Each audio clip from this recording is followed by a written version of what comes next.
할렐루야. 아멘. 예, 반갑습니다. 요한 3서 1장 3절에서 4절에 기록되어 있기를 내가 진리 안에서 행한다 하는 말을 들으니 기뻐하도다. 내 자녀들이 진리 안에서 행한다는 것보다 더 즐거운 것이 없도다라고 말씀하셨습니다. 누가 누구에게 한 말이에요?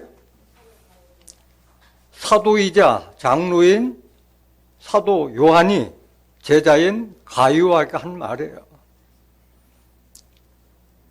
여러분들도 마찬가지일 겁니다. 진리를 깨달은 여러분들은 여러분들의 자녀들이 돈 많이 벌어서 여러분들에게 호사호식 시켜주는 것보다 진리를 깨달아서 진리 안에서 행하는 것을 아마 더 기뻐하실 겁니다. 채식을 좋아하고 생선을 좋아하는 사람에게 육식 선물 그거 많이 갖다 드려야 기뻐해요? 반갑하지 않잖아요. 이와 같이 하나님과 우리의 관계도 마찬가지예요.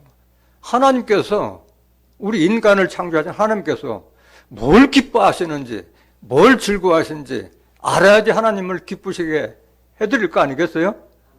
오늘 증거되는 말씀을 잘 듣고 깨달아서 하나님을 기쁘시게 하는 자 되어서 하나님께서 주시고자 하는 영광과 축복을 받는 귀한 하나님의 후사들이 되시길 원합니다. 이 시간 허락하신 하나님 말씀은 예레미야 9장 23절부터 24절까지입니다. 봉독해 드리겠습니다. 여호와께서 이같이 말씀하시되 지혜로운 자는 그 지혜를 자랑치 말라. 용사는 그 용맹을 자랑치 말라. 부자는 그 부함을 자랑치 말라. 자랑하는 자는 이것으로 자랑할지니 곧 명철하여 나를 아는 것과 나 여호와는 인애와 공평과 정직을 땅에 행하는 자인 줄 깨닫는 것이라. 나는 이 일을 기뻐하노라. 여호와의 말이니라. 아멘. 예레미야 9장 23절부터 24절까지 봉독해 드렸습니다. 봉독해 드린 말씀을 통해서 하나님이 기뻐하시는 자 되라라는 제목으로 말씀을 전가하도록 하겠습니다. 하나님이 기뻐하시는 자 되라. 하나님이 뭘 기뻐하시는지 알아야지 기쁘시게 해드릴 거 아니겠어요? 뜻을 알아야지 기뻐하지. 하나님 기뻐하시는 것이 뭐라는 것이 어디에 기록되어 있어요? 성경에 잘 기록되어 있어요. 그래서 하나님을 기쁘시게 하는 자가 되기 전에 하나님을 기쁘시게 하지 못하는 자들이 누구인가부터 알아보고 하나님을 기뻐하신 자가 누구인지 깨달아 보도록 하겠습니다. 하나님을 기쁘시게 할 수 없는 자는 말씀을 알지 못하는 자예요. 성경 말씀을 알지 못하는 자는 하나님을 기쁘시게 할 수 있어요? 없어요? 할 수가 없잖아요. 오늘 본문 말씀을 한 번도 보지도 못하고 들어보지도 못한 사람들이 어떻게 하나님을 기쁘시게 할 수 있겠어요? 하나님은 이 땅에 인애와 공평과 정직을 행하시는 분이고 그것을 행하는 자를 기뻐하시는 분인데 성경을 알지 못하면 어떻게 하나님을 기쁘시게 할 수 있겠어요? 요한복음 1장 1절에 태초에 말씀이 계시니라. 이 말씀이 하나님과 함께 하셨더니 이 말씀이 곧 하나님이시라. 이 성경 말씀이 하나님이라고 그랬는데 성경 말씀을 모르면 아무리 내가 마음으로 진정으로 하나님을 기쁘시게 해드린다 하더라도 기쁘시게 해드릴 수가 없는 거예요. 하나님의 뜻도 모르는데 어떻게 하나님을 기쁘시게 할 수가 있겠어요? 또 누가 하나님을 기쁘시게 할 수가 없느냐? 하나님 믿고 예수님 믿는가 하면서도 육신에 속한 자, 성령, 하나님의 말씀을 쫓지 않고 육신을 쫓는 자는 절대 하나님을 기쁘시게 할 수가 없어요. 왜? 하나님의 말씀을 영접하지 않고 깨닫지 못하기 때문에 해드릴 수가 없어요. 로마서 8장 5절 한번 보실까요? 육신을 쫓는 자는 육신의 일을, 영을 쫓는 자는 영의 일을 생각하나니, 여기에 영이라고 하는 것은 요한복음 6장 63절에 살리는 것은 영이요 육은 무익하지라. 내가 너에게 이른 이 말이 영이요 생명이라. 성경 말씀이 영이고 그 말씀 안에 생명이 들었기 때문에 그런 거예요. 6절. 육신의 생각은 뭐요? 그 육신을 쫓는 자는 결국은 사망길로 가는 거예요. 생명길이 아니라. 영의 생각은 생명과 평안이라. 이게 영생의 길로 가는 거예요. 생명과 평안이라. 7절.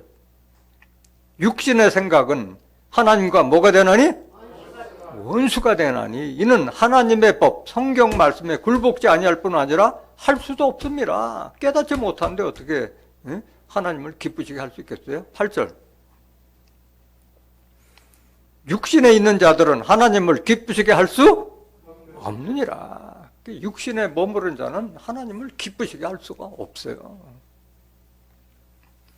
또 누가 하나님을 기쁘시게 할 수 없느냐?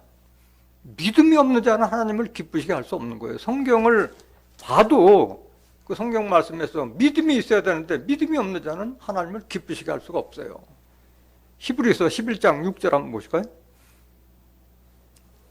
믿음이 없이는 기쁘시게 못하나니 하나님께 나아가는 자는 반드시 그가 계신 것과 또한 그가 자기를 찾는 자들에게 상 주시는 이심을 믿어야 할지니라. 이걸 믿지 않는 자가 어떻게 하나님을 기쁘시게 할 수 있겠어요? 하나님을 믿는 자는 반드시 하나님이 계시다는 것과 또한 그가 자기를 찾는 자들에게 상 주시는 이라는 것을 믿었을 때 그 믿음이 있는 자가 하나님을 기쁘시게 할 거 아니겠어요? 그때 믿음 하는데 믿음의 근원은 예수 그리스도의 말씀을 통해서 믿음이 생기는 거예요. 교회 많이 다닌다고 해서 교회 오랫동안 다닌다고 해서 믿음이 생겨요? 교회 오랫동안 다닌다고 해서 믿음이 생기는 것이 아니에요. 죽을 때까지 교회 다녀도 그리스도께서 우리에게 전하신 이 말씀, 성경 말씀을 알지 못하면 믿음이 생기는 것이 아닌 거예요. 로마서 10장 17절 보세요. 그러므로 믿음은 들음에서 나며 들음은 그리스도의 말씀으로 말미암아 느니라. 믿음은 들음에서 나고 들음은 그리스도의 말씀으로 말미암는 것이지 교회 열심히 다닌다 하더라도 율법 따라가면은 믿음이 생기지 않는 거예요. 갈라디아서 3장 23절 한번 보실까요? 교회를 죽을 때까지 다녀도 율법 아래서 시행하는 자들은 믿음이 온 자들이 아니야. 믿음이 오기 전에 우리가 어디에 메인받아 있어? 율법 아래 메인받고 계시될 믿음의 때까지 갇혔느니라. 율법 신앙하는 자들은 믿음이 오지 않은 거예요. 24절. 이같이 율법이 우리를 그리스도에게로 인도하는 몽학선생이 되어 우리로 하여금 믿음으로 말미암아 의롭다함을 얻게 하려 함이니라. 율법은 우리를 그리스도에게 인도하는 초등학문 수준이라는 거예요. 25절. 믿음이 온 후로는 우리가 몽학선생 아래 있지 아니하도다. 믿음이 왔을 때는 우리가 몽학선생, 율법 아래 있지 아니하는 거예요. 율법, 십계명 지켜서 의롭게 되려고 하고 십계명 지켜서 구원받고자 하는 자들은 믿음이 오지 않은 거예요.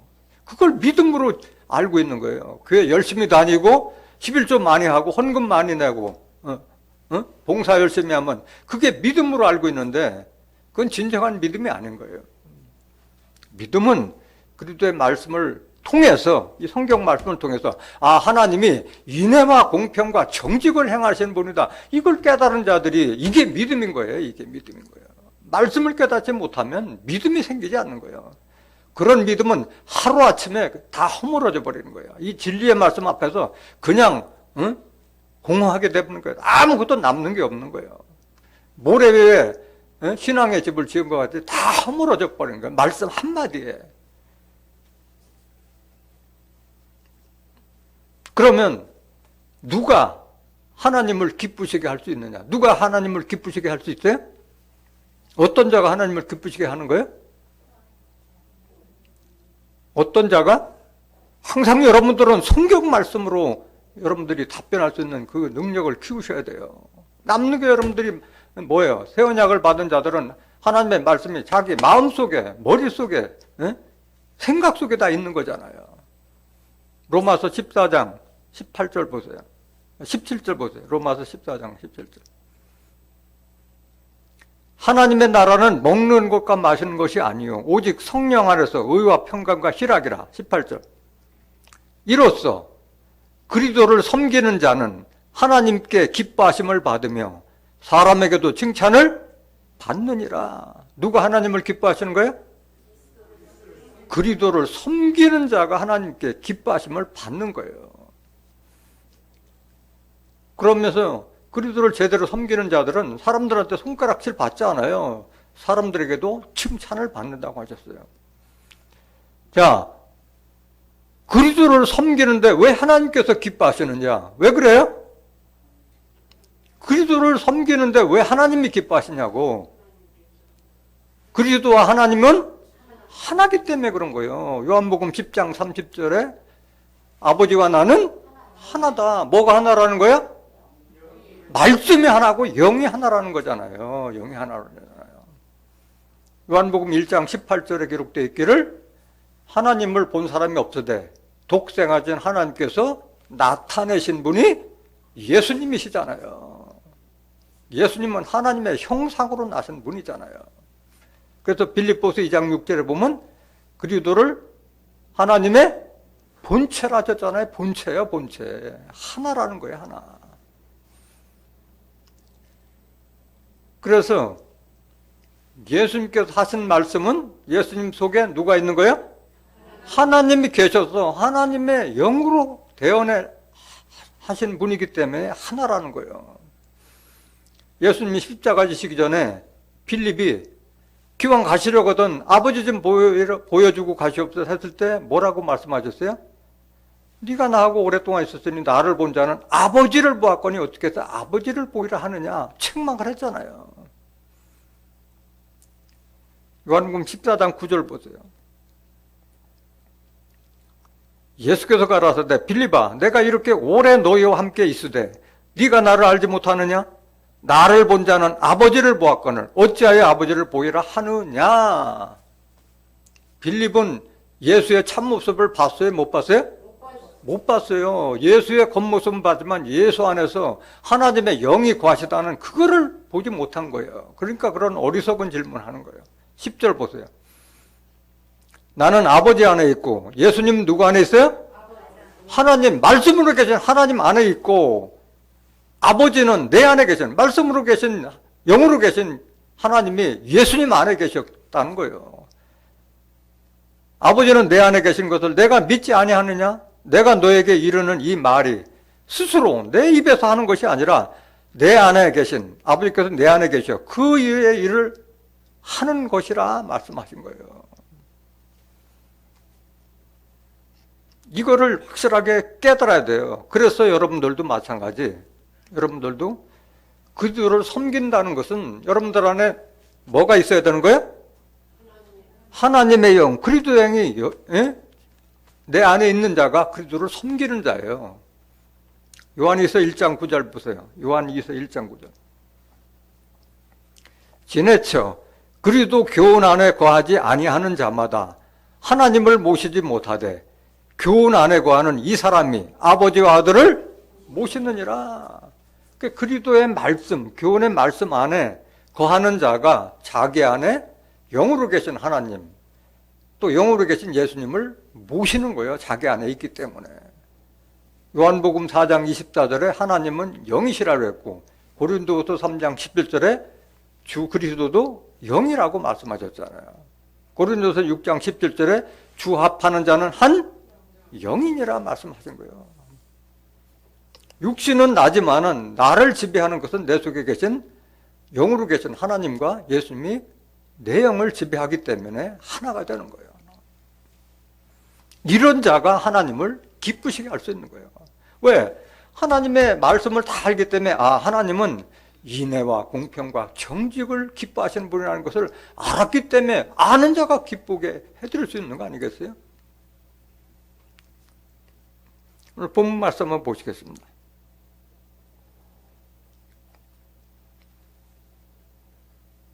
에레미야 9장 23절.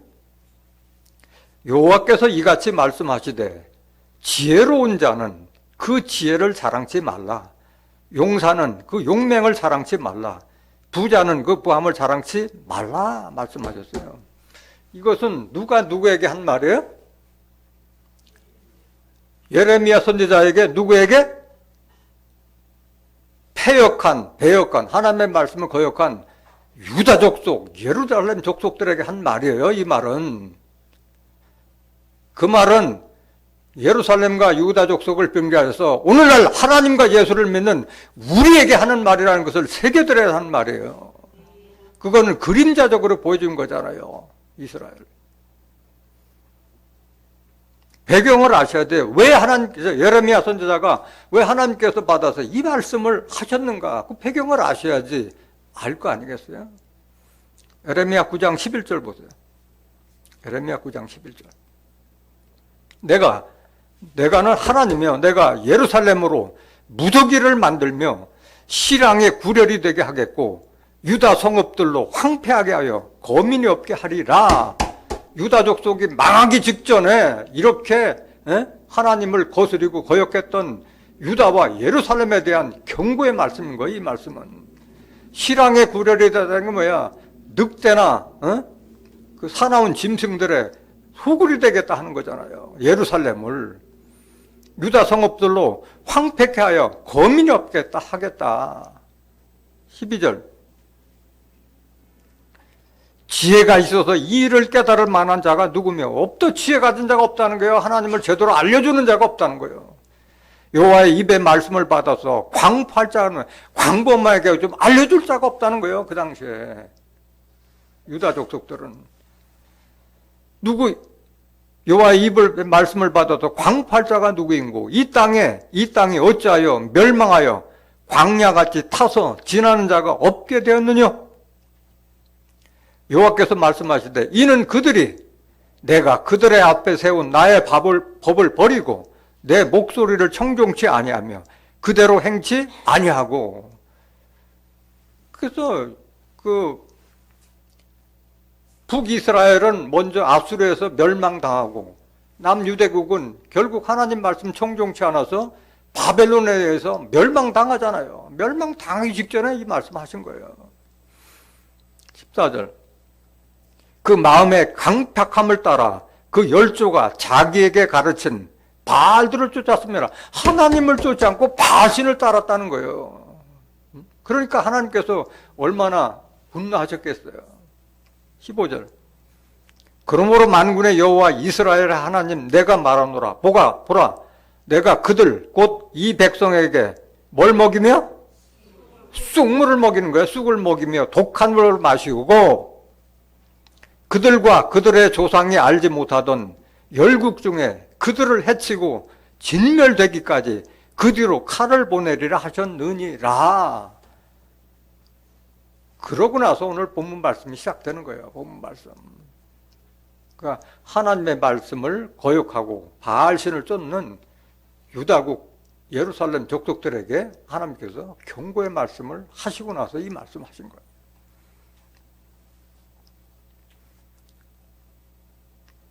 먼저 지혜를 자랑치 말라고 그랬어요. 지혜 있는 자는 지혜를 자랑치 말라.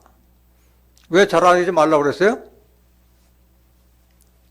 하나님께서 사람들의 지혜, 세상의 지혜를 멸하셨기 때문에 그런 거예요. 패하셨기 때문에 그런 거예요. 사람 지혜로 하나님을 알아요? 몰라요? 몰라요. 사람 지혜로는 아무리 똑똑한 사람들도 자기 지혜로 하나님을 알지 못해서 전도에 미련한 것으로 그걸 기뻐하신다고 그랬잖아요. 자기 지혜로 하나님을 알 수가 없는 거예요. 아, 저 사람 상당히 똑똑해서 잘 알겠구나. 천만의 말씀. 세상 지혜로는 하나님을 알 수가 없는 거예요. 왜? 하나님께서 세상 지혜를 미련케 해버렸기 때문에 그런 거예요. 고린도전서 1장 19절. 기록된 바 내가 지혜 있는 자들의 지혜를 멸하고 총명한 자들의 총명을 폐하리라 하였으니, 아, 하나님께서 이렇게 폐해버렸는데 지혜 있는 자가 누구냐 이거야. 20절. 지혜 있는 자가 어디 있느냐? 선비가 어디 있느냐? 이 세대의 변사가 어디 있느냐? 하나님께서 이 세상의 지혜를 미련케 하신 것이 아니뇨. 선비라는 것은 하나님을 아는 글쟁이가 선비잖아요. 근데 하나님의 뜻을 아는 선비는 없다 이게요. 변사, 어? 하나님의 말씀을 대변해 줄 수 있는 그런 변사가 없다는 거예요. 21절. 하나님의 지혜에 있어서는 이 세상이 자기 지혜로 하나님을 알지 못하는 고로 하나님께서 전도에 미련한 것으로 믿는 자들을 구원하시기를 기뻐하셨도다. 그래서 여러분들의 하나님께서 기뻐하시는 자가 되기 위해서는 뭘 해야 돼요? 전도해야 되는 거예요. 그걸 기뻐하신다고 그래서 하나님께서 미련한 방법이지만은 하나님께서는 사람들이 자기 지혜로 하나님 알지 못하기 때문에 여러분들이 아무리 얘기해도 여러분들 자식들이 잘 따라요? 세상 지혜 가지고 여러분들보다 더 많이 배웠지만은 안 들어요. 못 깨닫는 거예요. 그러니까 지혜를 써서 가르쳐야 되는 거예요. 알려주고 전도해야 된다는 거예요. 이걸 기뻐하신다고 말씀하신 거예요. 26절 보실까요? 고린도전서 1장 26절. 형제들아 너희를 부르심을 보라. 육체를 따라 지혜 있는 자가 많지 아니하며 능한 자가 많지 아니하며 문벌 좋은 자가 많지 아니하도다. 지금 진리의 말씀을 받는 사람들 보면 서로가 보면 다 그만하지 뭐 엄청나게 배우고 그렇게 잘나고 똑똑한 사람이 적잖아요. 27절. 왜 그러냐? 그러나 하나님께서 세상에 미련한 것들을 택하사 지혜 있는 자들을 부끄럽게 하려 하시고 세상에 약한 것들을 택하사 강한 것들을 부끄럽게 하려 하시며 이게 하나님의 뜻인데 어떡할 거야? 하나님의 뜻이 이런데. 28절.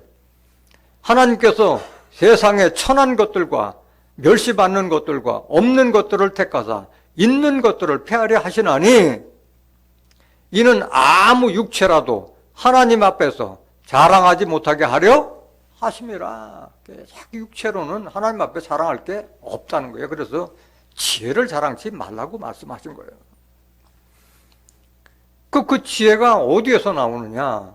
하나님 말씀 속에서 지혜를 찾는 거예요. 욥기서 12장 13절 보실까요? 지혜의 권능이 누구에게 있고?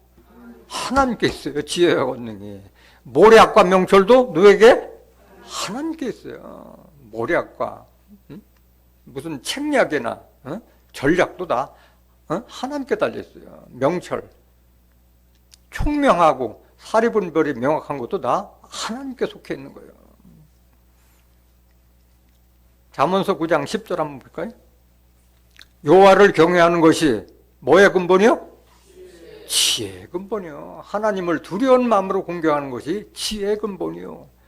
거룩하신 하나님을 아는 것이 이게 명철이에요. 하나님 아는 게 명철이라는 거예요. 하나님을 알아야지 사람이 총명해지고 세상 돌아가는 사리분별에 명확하게 되는 거예요. 이 여호와를 경외했을 때 이게 지혜예요. 왜? 하나님을 경외했을 때 자기의 생명을 더하는 거예요. 장수의 비결이 여기에 있는 거예요. 11절 보세요. 나 지혜로 말미암아 내 날이 많아질 것이요 내 생명의 해가 더하리라. 자기 수를 누릴 수 있는 거예요. 하나님을 제대로 믿었을 때. 근데 하나님의 지혜를 사람들이 판단할 수 있어요? 없어요. 하나님의 지혜는 너무 깊어서 하나님께서 알게 해주시지 않으면 하나님의 지혜를 알 수가 없어요. 로마서 11장 33절 보세요.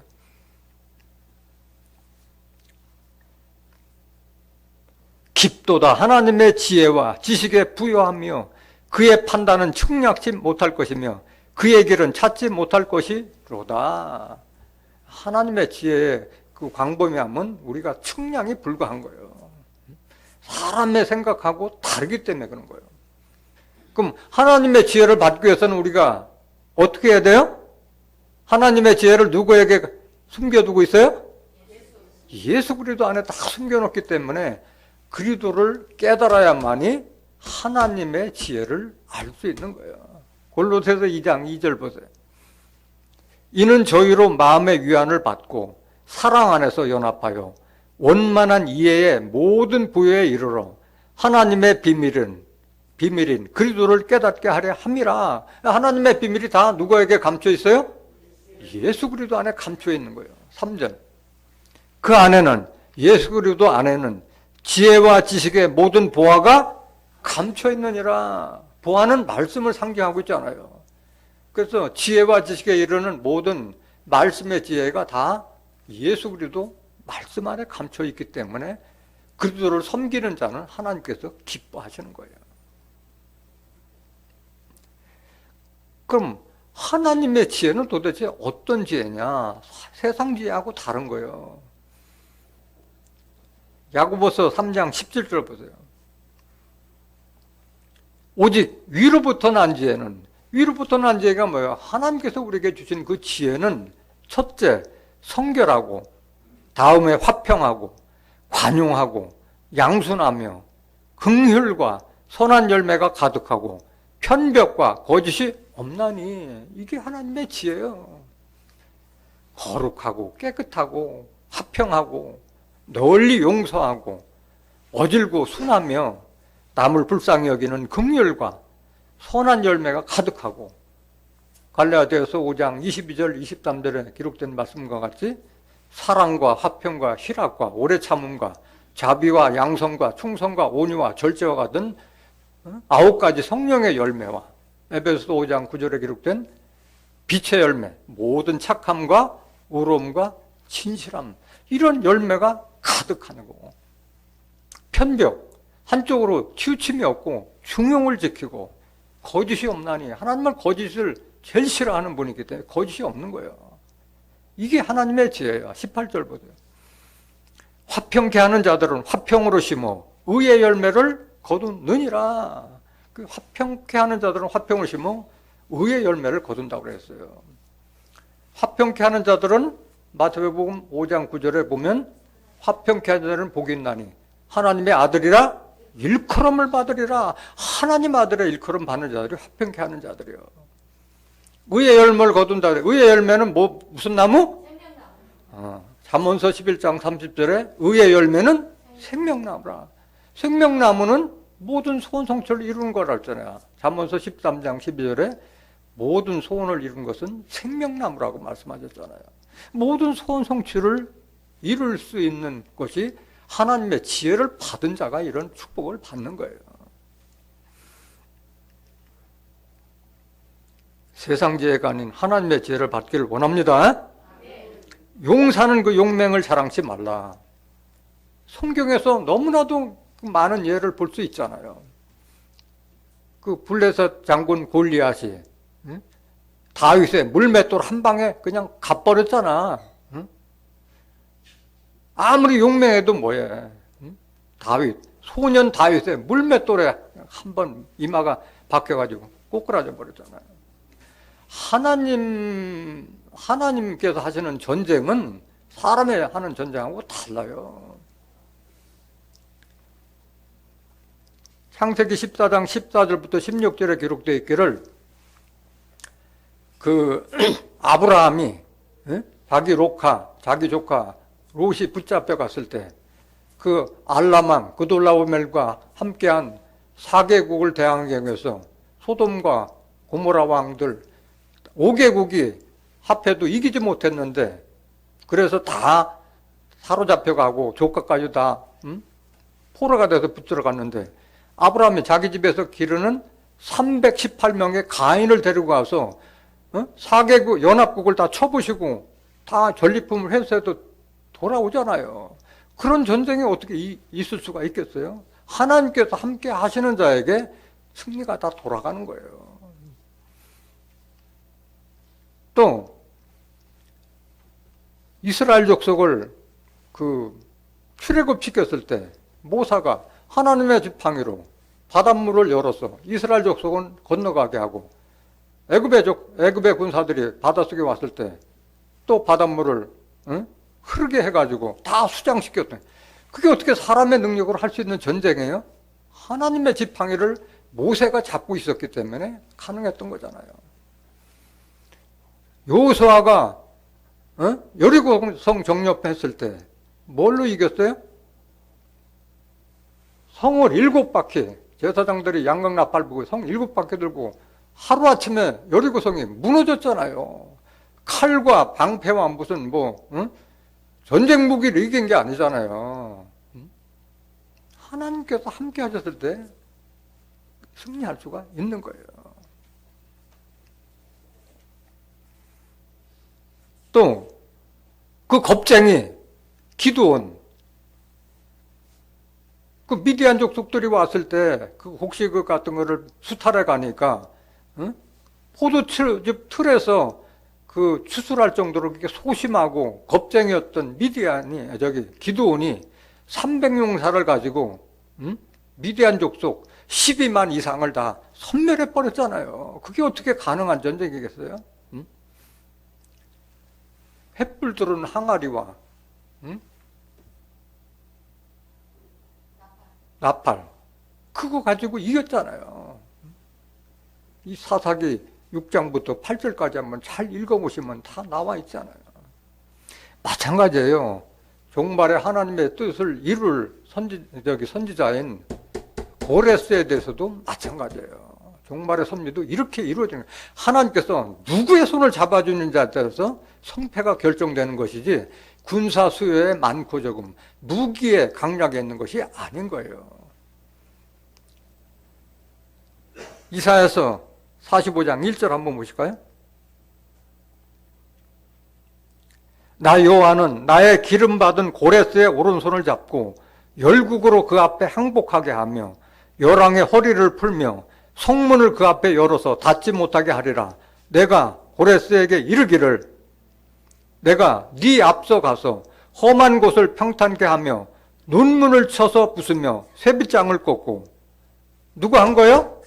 고레스 앞에 하나님께서 하시는 거예요. 하나님께서. 3절 내게 흑암 중의 보화와 은밀한 곳에 숨은 재물을 주어서 너를 지명하여 부른 자가 나 여호와 이스라엘의 하나님인 줄 알게 하리라.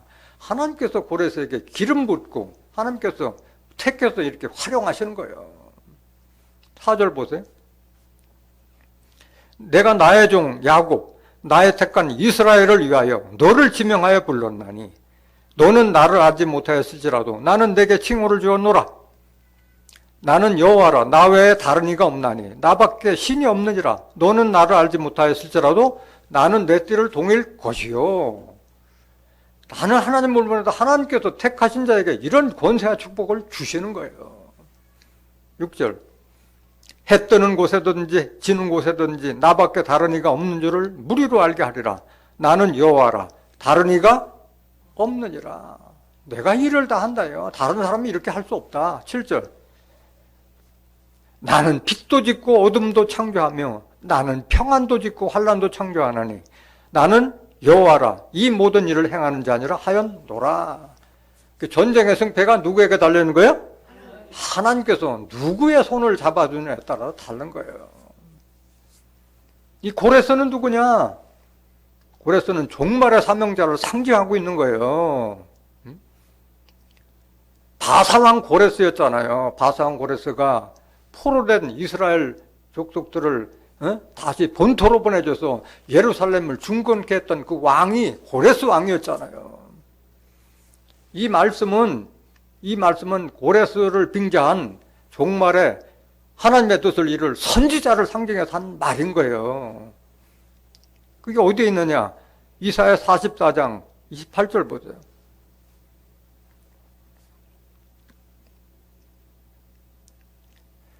고레스에 대하여는 이르기를 그는 나의 뭐요? 고레스는 목자요. 성경에 나와 있던 바벨론을 멸망시킨 그 바사왕 고레스는 목자가 아니었잖아요. 그를 빙자해서 종말의 사명자를 상징하고 있는 거예요. 고레스에 대해서는 이르기를 그는 나의 목자라 나의 모든 기쁨을 성취하리라 하며 예루살렘에 대하여는 이르기를 중건되리라 하며 성전에 대하여는 이르기를 내 기초가 세움이 되리라 하는 자니라. 호세아서 12장 10절에 선지자를 빙자하여 비유를 베푸느니라. 고레스 선지자를 빙자해서 종말의 사명자를 예언해놓은 거예요. 종말의 사명자도 하나님께서 택해서 네 앞서가서 논문을 부숴고 쇠빗장을 꺾어버리겠다는 말씀이요. 이게 어디에 기록되느냐? 계시록 2장에 잘 기록되어 있잖아요. 계시록 2장 26절 보세요. 이기는 자와 끝까지 내 일을 지키는, 끝까지 예수의 일을 지키는 그에게 만국을 다스리는 권세를 주리니. 이기는 자와 끝까지 예수의 일을 지키는 자에게 만국을 다스릴 권세를 주겠다는 거예요. 무슨 권세냐? 27절. 그가 철장을 가지고, 뭘 가지고? 철장을 가지고 저희를 다스려 질그릇 깨뜨리는 것 같이 하리라. 나도 내 아버지께 받은 것이 그러하니라. 예수님이 하나님께 받아서 말씀으로 만국을 이렇게 굴복시킨 것처럼 마지막에 이기는 자에게 예수님께서 철장 권세를 주겠다는 거잖아요. 마치 철장하고 질그릇하고 비교가 돼야 안 돼요? 안 돼요. 그냥 건드리기만 해도 다 부서지는 게 질그릇이잖아요. 이 권세를 이기는 자에게 주겠다는 거예요. 이기는 자가. 이기는 자가 도대체 누구냐? 이런 권세 받을 자가 누구냐? 하나님께 난 자가 이기는 자예요. 하나님께 난 자가 이런 권세를 받는 거예요. 요한일서 5장 4절 보세요.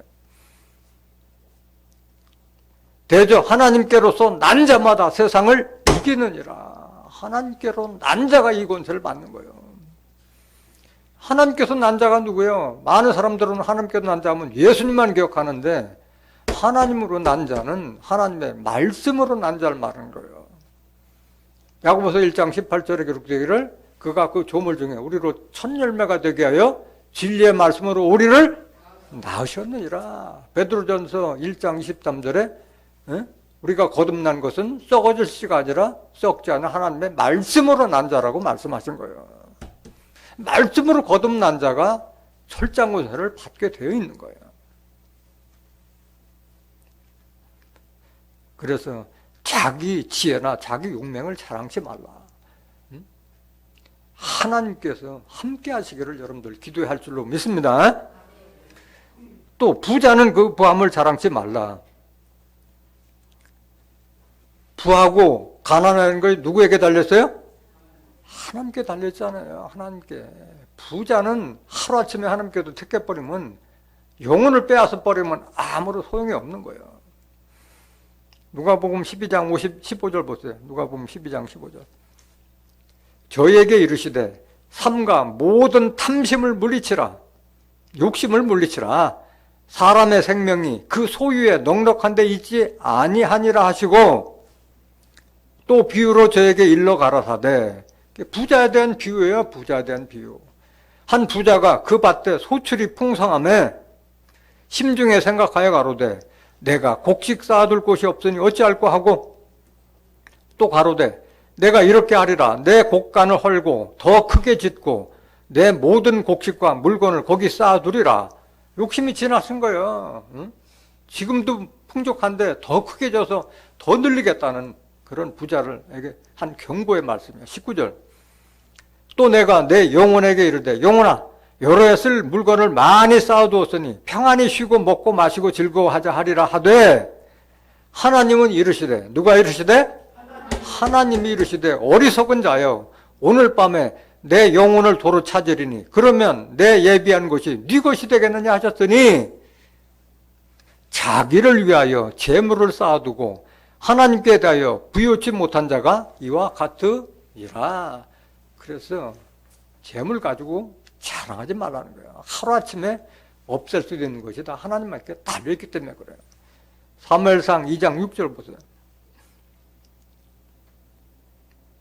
여호와는 죽이기도 하시고 영혼을 하나님께서 데려가시면 죽는 거잖아요. 살리기도 하시며 음부에 내리기도 하시고 울리기도 하시는도다. 7절. 여호와는 가난하게도 하시고 부하게도 하시며 낮추기도 하시고 높이기도 하시는도다. 가난한 자를 진퇴에서 일으키시며 빈핍한 자를 거름됨에서 드사 귀족들과 함께 앉게 하시며 영광의 위를 차지하게 하시는도다.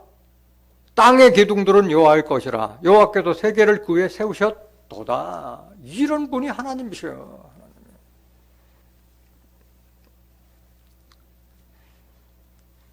그럼 뭘 자랑해야 되느냐? 뭘 자랑해야 되느냐?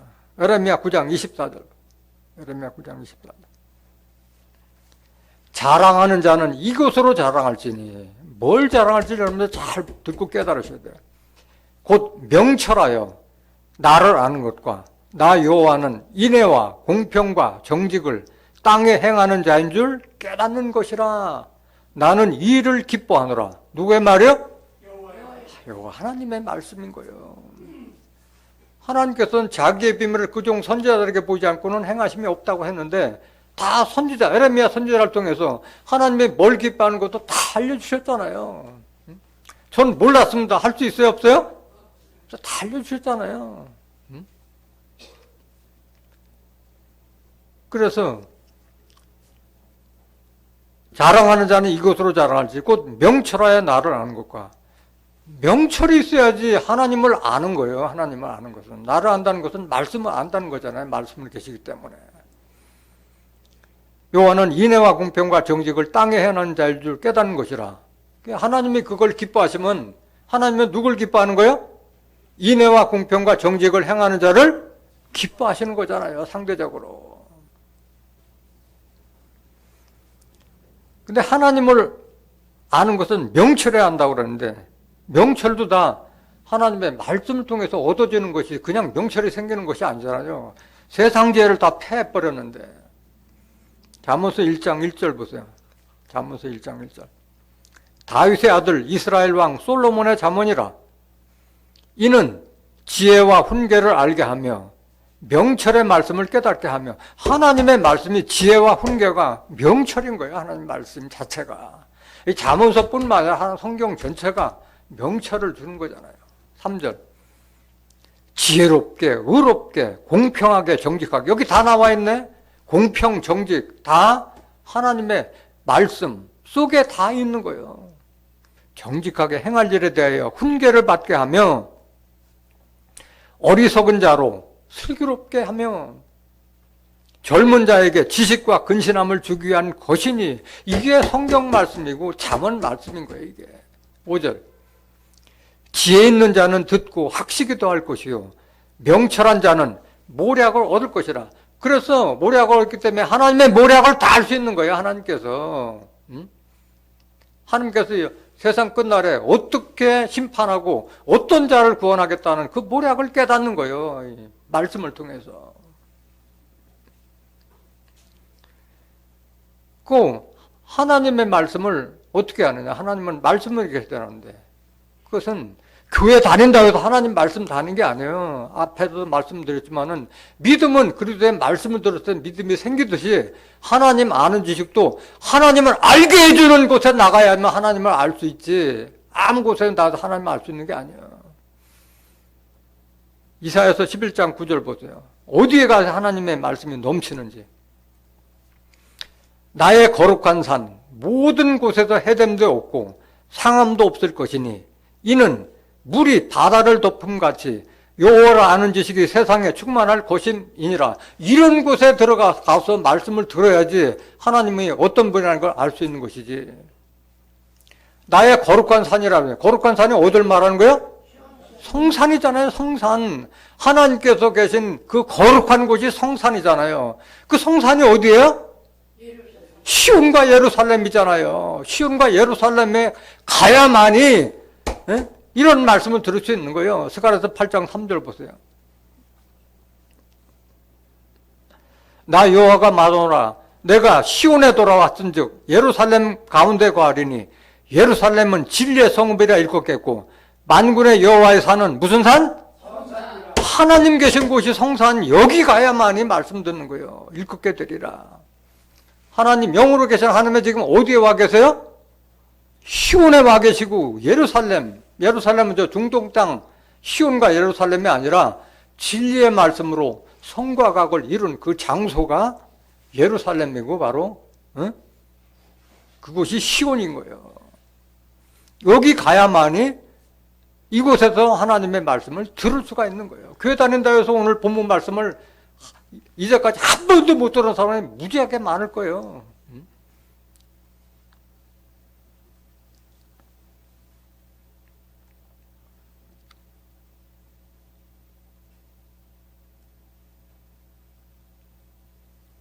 이사야서 59장 20절 보세요. 이사야서 59장 20절. 왜 시온에 가서 말씀을 드려야 되느냐? 여호와께서 가라사대 구속자는 누굴 말하는 거야? 하나님이 어디에 임하니? 시온에 임하며 야곱 중에 죄가를 떠난 데게 임하리라. 영으로 계신 하나님이 시온에 있는 죄가를 떠난 자에게 임하기 때문에 하나님을 알 수가 있는 거예요. 하나님을. 영으로 계신 하나님이 내 안에 임해야지 내가 하나님을 알 거 아니겠어요? 하나님 말씀을.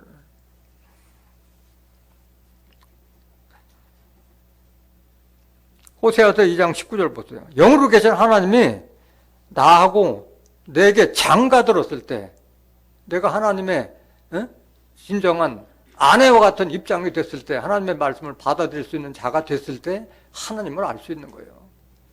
내가 네게 장가 들어 영원히 살되 의와 공변됨과 은총과 긍휼이 여김으로 내게 장가 들며 하나님은 우리의 뭐예요? 남편이라 또 이사야서 54장 5절 보면 여호와는 우리의 남편이시라고 그랬잖아요.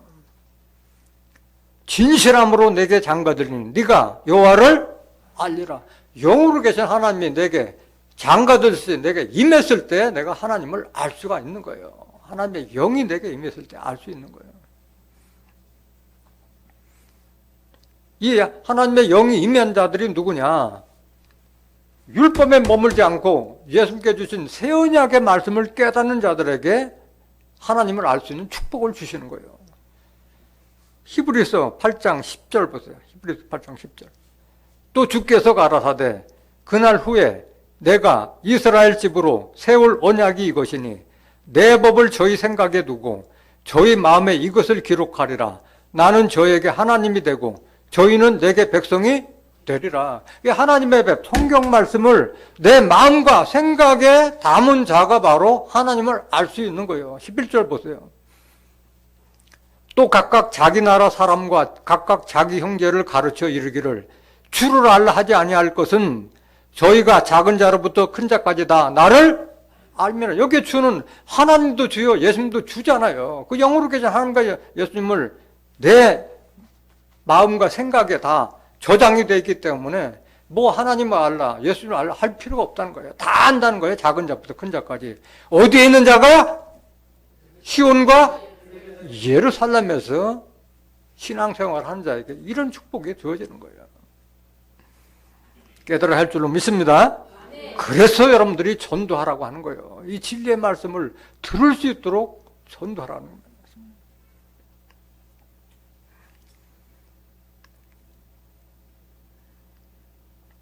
오늘 24절 살펴 예레미야 9장 24절. 그래서 명철에도 하나님 아는 것을 하나님은 원하시고 또 뭐를 기뻐하시느냐? 자랑하는 자는 이것으로 자랑할지니 곧 명철하여 나를 아는 것과 나 여호와는 인애와 공평과 정직을 땅에 행하는 자인 줄 깨닫는 것이라. 나는 이를 기뻐하노라. 그 인애를 하나님께서는 베푸신다고 그랬는데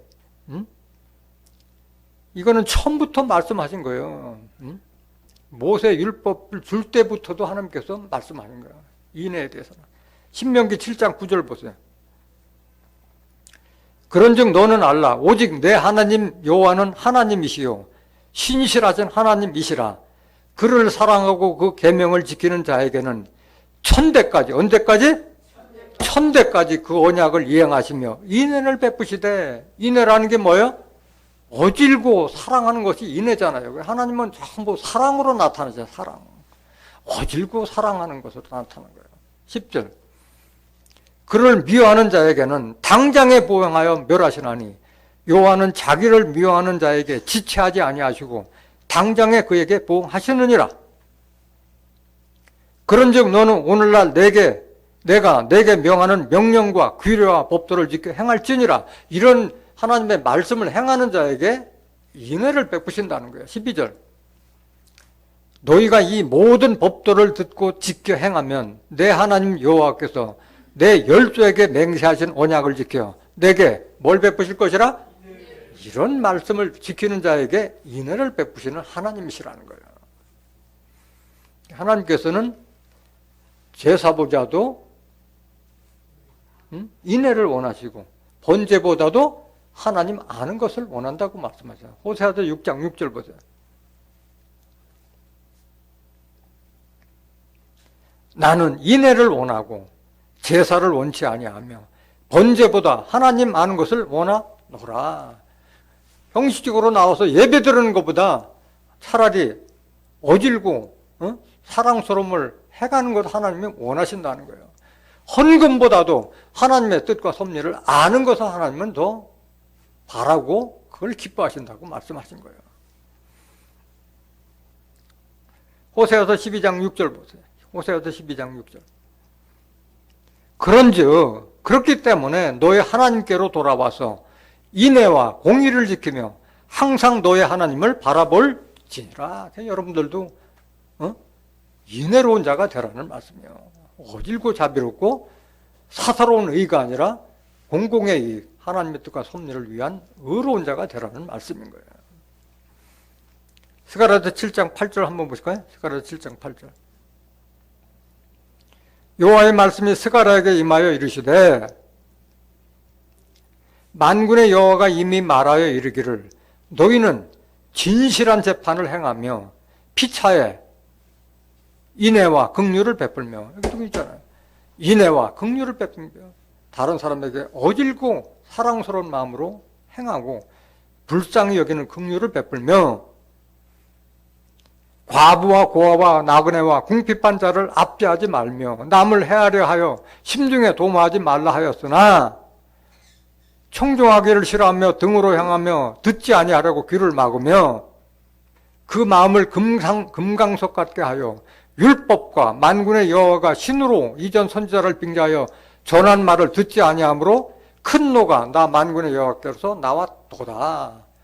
그러니까 인애를 베풀지 않고 긍휼을 베풀지 않으면 하나님께서 이 심판하시겠다는 그런 말씀이시잖아요.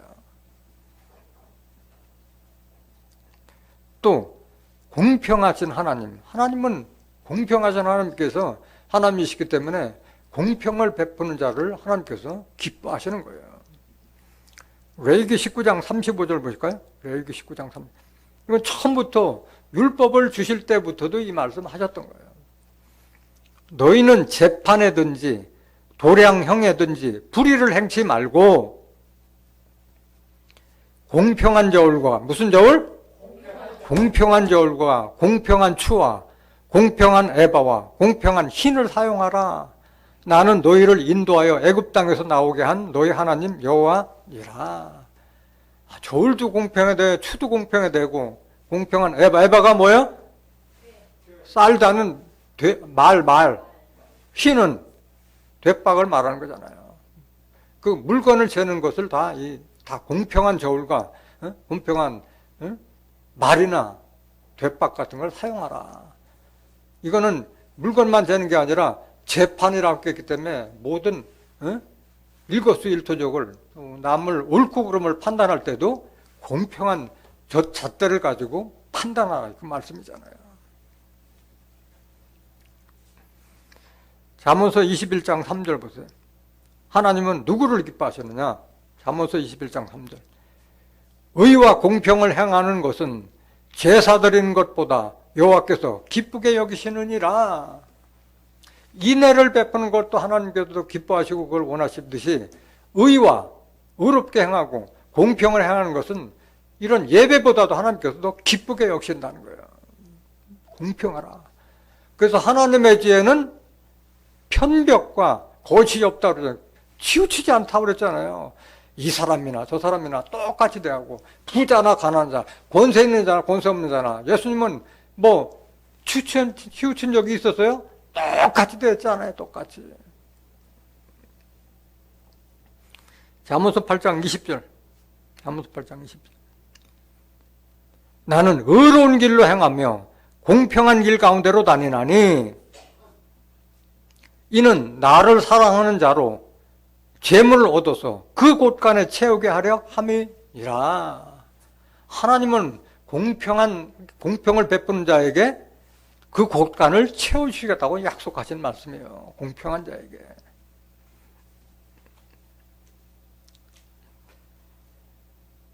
이 땅에 공평이 있었어요? 이 세상에 공평이 있었던 적이 없었어요. 근데 성경에는 분명히 한 왕이 통치할 때 이 땅에 공평한 나라가 이루어질 것을 예언해 놓고 있어요. 그때가 언제며 그런 공평을 이 땅에 베풀 사명자가 누구냐 하는 것을 또 성경에 정확하게 예언을 다 해놨어요. 이사야서 32장 1절 보세요. 보라, 장차 한 왕이 의로 통치할 것이요 방백들이 공평으로 정사할 것이며, 이런 때가 올 것을 이사야 선지자가 이미 예언해 놓은 거예요. 또 그 사람은 광풍을 피하는 곳, 폭우를 가리운 곳 같을 것이며, 마른 땅에 냇물 같을 것이며, 곤비한 땅에 큰 바위 그늘 같으리니, 보는 자의 눈이 감기지 아니할 것이며 듣는 자의 귀가 기울어질 것이며. 뭘 상징하고 있는 거예요?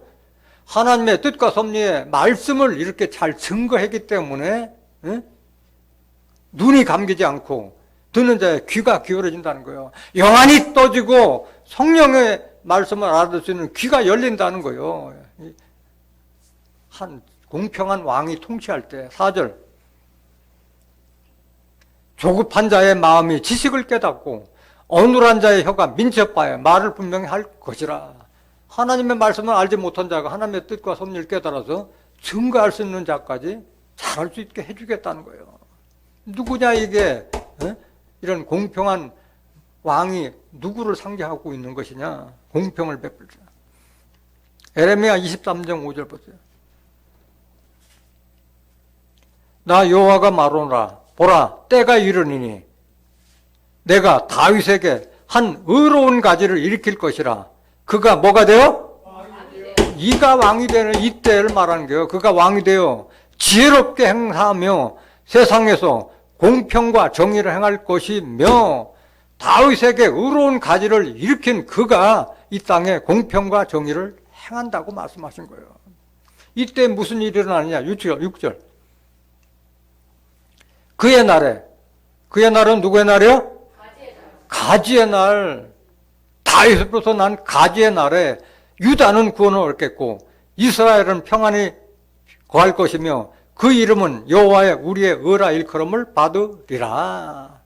여기서 말하는 유다와 이스라엘은 중동 땅 유다를 말하는 것이 아니에요. 진리의 성읍 시온과 예루살렘에 있는 자들이 유다 족속인 거예요. 유다 족속. 유다는 구원을 얻겠고 이스라엘은 평안히 거할 것이다. 이스라엘은 호세아서 10장 1절에 보면 이스라엘은 무성한 열매 맺는 무성한 포도나무라. 포도나무는 요한복음 15장 1절에 나는 포도나무예요.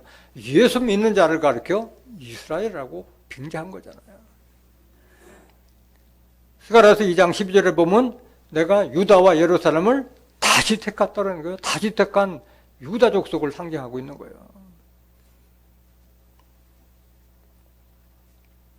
그럼 가지의 사명자가 누구냐? 이사야서 11장 1절 보세요.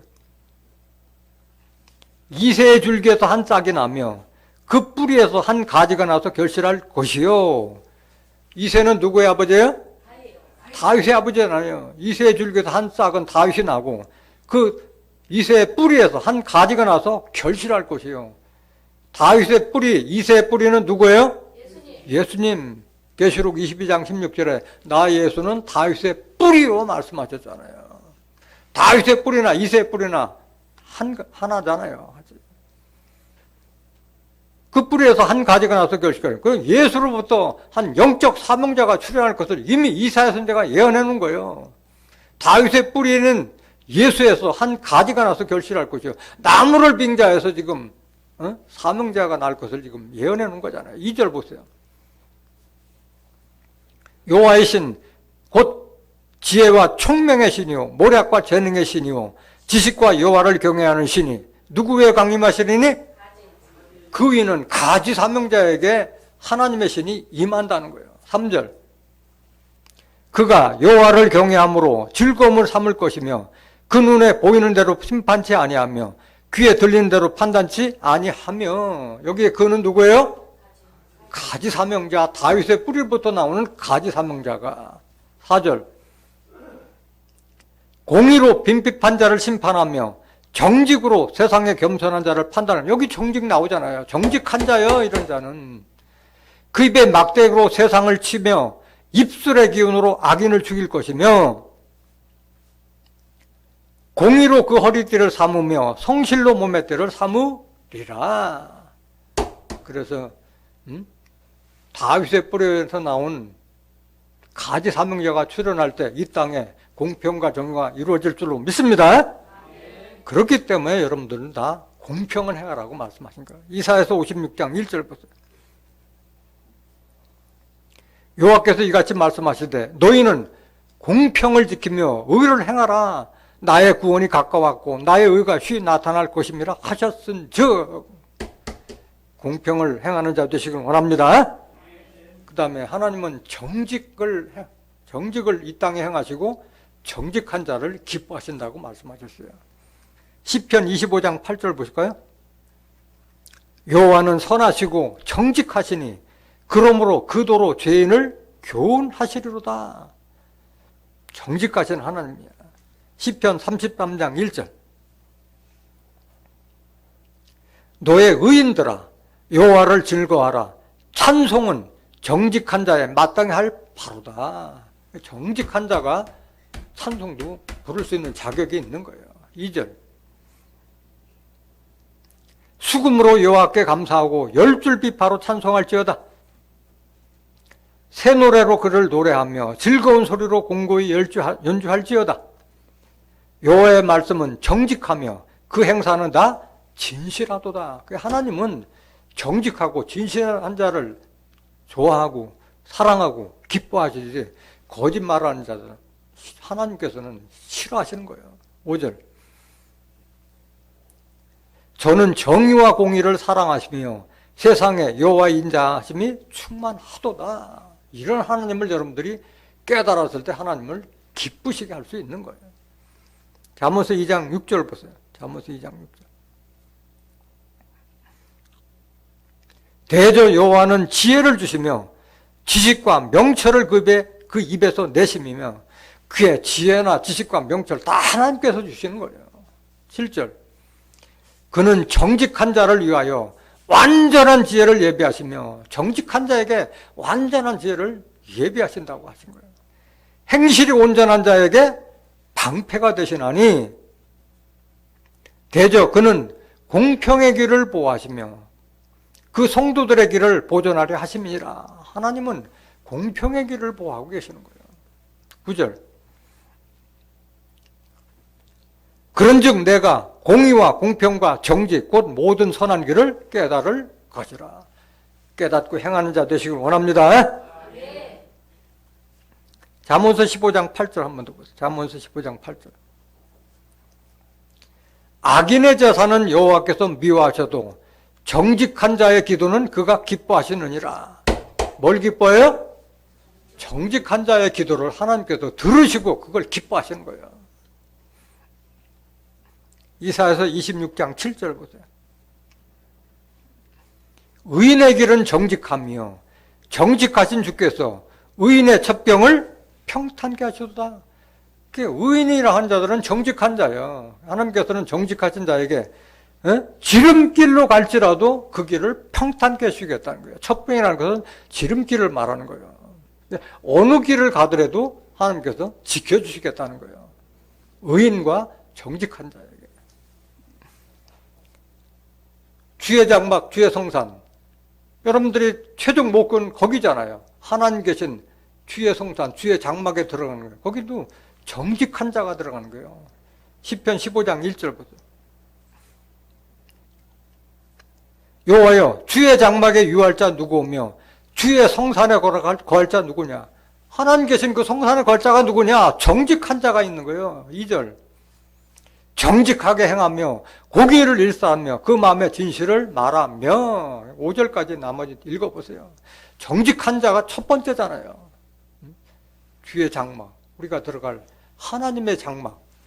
계시록 21장 1절부터 4절에 기록된 그 장막, 하나님의 장막이 사람들과 함께 계시며 거기는 죽음이 없다고 그랬잖아요. 그곳에 들어갈 자는 정직한 자가 들어갈 수 있는 거예요. 정직한 자가. 시편 112장 1절. 시편 112장 1절. 할렐루야, 여호와를 경외하며 그 계명을 크게 즐거워하는 자는 복이 있도다. 그 후손이 땅에서 강성하며 정직자의 후대가 복이 있으리로다. 누가 복이 있어? 정직한 자의 후대가 복이 있으리로다. 3절. 부여와 재물이 그 집에 있으며 그 의가 영원히 있으리로다. 이 정직한 자에게 부여하고 재물을 주겠다는 거예요. 4절. 정직한 자에게는 흑암 중에 빛이 일어나나니 그는 어질고 자비하고 의로운 자로다. 이거 어진 자 있잖아. 인내한 자잖아. 자비하고 의로운 자로다. 하나님께서는 정직한 자에게 이런 축복을 주신다고 말씀하신 거예요. 이렇게 하나님께서 기뻐하시는 인애와 공평과 정직을 행하는 자에게 하나님께서 최종에 주시고자 하는 선물이 뭐예요? 축복과 영광이 뭐예요? 영생의 축복이잖아요. 요한복음 17장 3절에 영생은 유일하신 참 하나님과 그의 보내신 자 예수 그리스도를 아는 것이라 했잖아요. 하나님 알고 그리스도 아는 것이 영생이라고 했잖아요. 영생. 그 축복이에요. 하나님. 요한복음 6장 40절에도 내 아버지의 뜻은 아들을 보고 믿는 자마다 영생에 이르게 하는 이것이니 마지막 날에 내가 이를 다시 살리리라. 하나님께서 하나님을 기쁘시게 하는 자에게 주시고자 하는 것은 영생의 축복이에요. 로마서 6장 23절 보세요. 죄의 싹은 사망이요 하나님의 은사는 그리스도 예수 우리 주 안에 있는 영생이니라. 그래서 예수님을 알지 못하면 영생에 이룰 수 없는 거예요. 요한일서 5장 11절 보세요. 또 증거는 이것이니 하나님이 우리에게 영생을 주신 것과 이 생명이 그의 아들 안에 있는 그것이니라. 아들이 있는 자에게는 생명이 있고 하나님의 아들이 없는 자에게는 생명이 없느니라. 그래서 영으로 계신 예수님의 말씀이 내 안에 없으면 하나님의 보시기에는 생명 없는 죽은 자나 마찬가지라는 거예요. 그래서 영으로 계신 하나님과 그리스도의 영이 함께 했을 때 영생의 축복까지 얻는 거예요. 13절.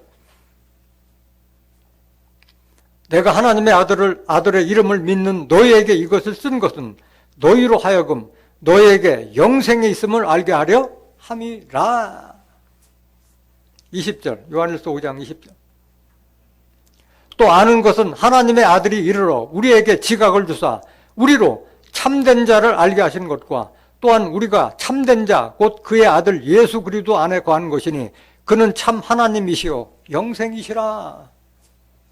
참된 자 하나님 아는 것이 그의 아들 예수 그리스도 안에 있는 것이니 그는 예수님은 하나님이시요 영생이라. 하나님과 하나로 했잖아요. 영이 하나로 했잖아요. 예수님이 영생이라고 말씀하셨고 오늘 하나님이 기뻐하시는 것은 이 땅에 인애와 공평과 정직을 행하시는 분이요 인애와 공평과 정직을 행하시는 자를 하나님께서 기뻐하신 줄로 믿습니다. 하나님께서 기뻐하시는 인애와 공평과 정직을 행함으로써 재물과 영광과 영생의 축복을 얻는 존귀한 하나님의 후사들이 되시기를 예수님의 이름으로 간절히 축원합니다. 말씀 마치겠습니다.